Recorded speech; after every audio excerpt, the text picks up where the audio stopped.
Welcome back, friends. Sit back, relax, and enjoy another story. And if you haven't already, please consider subscribing and hitting that like button. Appreciate you. Folks around the Appalachian town, they say that for a reason.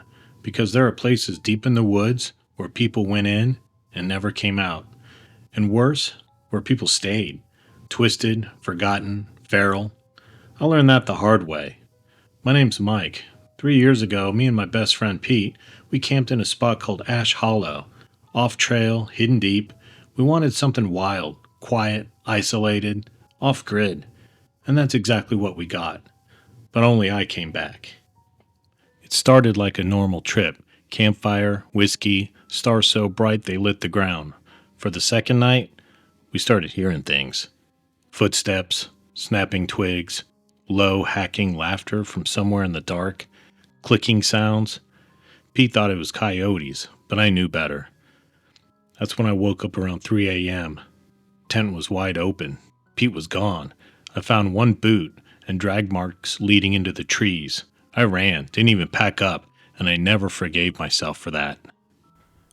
They told me he got lost, or that he was attacked by a bear or something, but I remember the sound, that giggling, not quite human sounding, and the clicking noise, like some form of a communication. I remember the stench of the old blood and something putrid.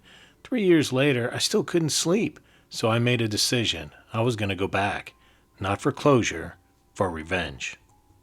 I packed light, a tent, and Pete's favorite bottle of whiskey, a trail cam, and a 9mm Glock I hadn't used since I left the Army. I got to Ash Hollow just before sunset. The place looked the same, but a little off. The trees felt too close, the shadows moved too easily, but I've come prepared. I set up a perimeter, hung up the camera, put a small bell on a trip line around the tent. I bought something from my Army days, my old ghillie suit. I needed some kind of an advantage here.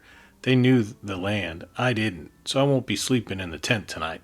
I'll be a few yards away, invisible, in my ghillie suit, blending in with the vegetation. And I laid the bottle of whiskey right where the fire pit used to be, like bait. Heart thudding, but nothing moved. Then I heard the clicking sound again, and something scraping on the tent. A long, slow drag of fingernails.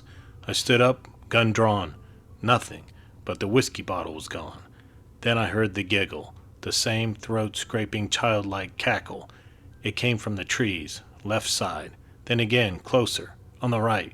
I spun in every direction, flashlight shaking in my hand, and that's when I saw them. 2 figures. One short and wiry, barefoot, hair matted, dressed in rags. She crouched low like an animal. Eyes bright, too bright, and beside her a larger man, shirtless, filthy and pale, carrying what looked like a machete, rusted, chipped. They didn't flinch at the light, just stared, hungry. The woman sniffed the air and smiled. The man raised his machete. I fired a warning shot into the air. They crouched at the sound. They bolted, not away, but at me, screeching. I dove back behind the tent, rolling to my feet, gun ready. The woman lunged, clawed at my arm. I fired again, grazed her shoulder. She shrieked in pain. The big one came swinging. I barely ducked. His blade cut clean through the tent behind me. I fired twice.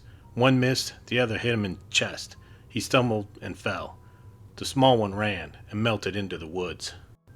I stood there panting, blood dripping from my forearm. The camp was trashed. The whiskey was gone. The bell line had been cut. I checked the trail cam, and what it showed chilled me to the bone. They'd been there before. The bell rang.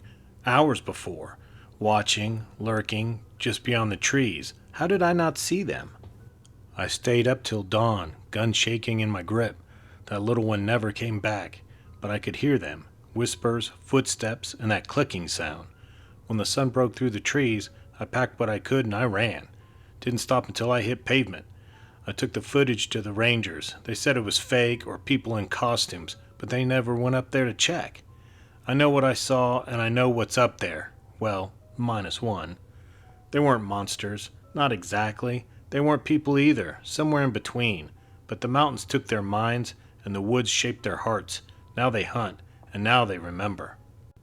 So if you ever get the urge to return to a place the the forest already warned you about, don't, because some parts of Appalachia, they're not just off the map, they're off the edge of reason. Thanks for watching, friends. Till next time.